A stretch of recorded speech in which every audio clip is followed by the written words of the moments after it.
আমরা কিন্তু প্রায় সময়ই পলিটিশিয়ানদের প্রতিশ্রুতি দ্বারা প্রতারিত হই। অনেক ক্ষেত্রে দেখা যায় তারা আপনাকে মেসেজ দিয়েছে একটা, কিন্তু আপনি বুঝে নিয়েছেন আরেকটা।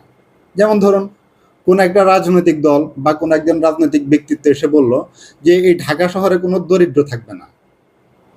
আপনি তো এটা শুনে খুব খুশি যে ঢাকা শহরে দারিদ্রতা থাকবে না, দরিদ্র থাকবে না। তাহলে আমি তো যেহেতু ঢাকা শহরে আছি, আমার নিশ্চয়ই কোনো অভাব থাকবে না, আমার অনেক টাকা হবে, আমি অনেক আরামে সুখে শান্তিতে বসবাস করব।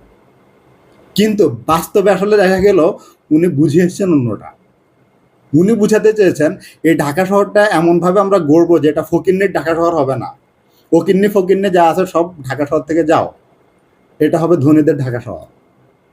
আর সেই ধনীদের ঢাকা শহরে ধনীরা যদি একাই থাকে, তাহলে কিন্তু ওদের যে এই যে আবর্জনা, ময়লা, ড্রেন পরিষ্কার করা, তারপরে ঘরের কাজের লোক, আবার দেখা যাচ্ছে যে তাদের গাড়ি থাকবে, সেই গাড়ি রিক্সা চালকের তাদের দরকার হবে না, তাদের গাড়ি দরকার হবে, গাড়ি চালকের দরকার হবে।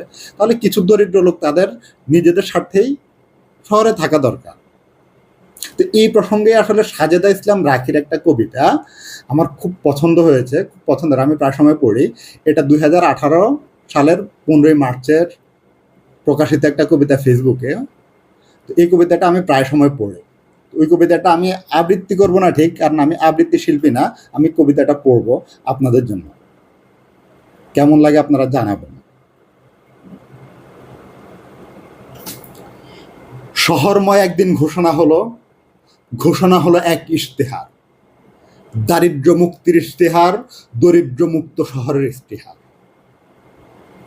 ঘোষণা হলো শহর শহর হবে, শহরময় কর্পোরেশন হবে, কর্পোরেট আবাসন হবে, চেইন শপ আশীর্বাদ হবে, শপিং মল কালচার হবে, উবে যাবে দুর্গন্ধমুক্ত অভিশাপ, উবে যাবে কাঁচা বাজার, স্যাঁতস্যাঁতে মুতিঘর।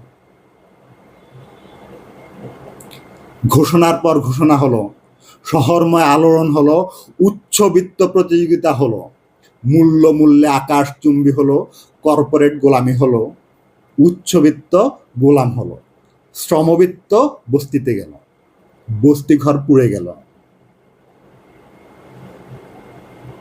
এরপর একদিন ইশতেহারটি সত্যি হলো, শহর শহর হলো, দরিদ্র মুক্ত হলো, দারিদ্রতা পালিয়ে গেল শহর ছেড়ে, পালিয়ে গেল অনেক দূরে, দূরের এক দারিদ্রাঞ্চলে। শহরে শুধু শহরের স্বার্থে, শহরের মুক্তির স্বার্থে এক কোণে থেকে গেল আবদ্ধ আস্তাবলের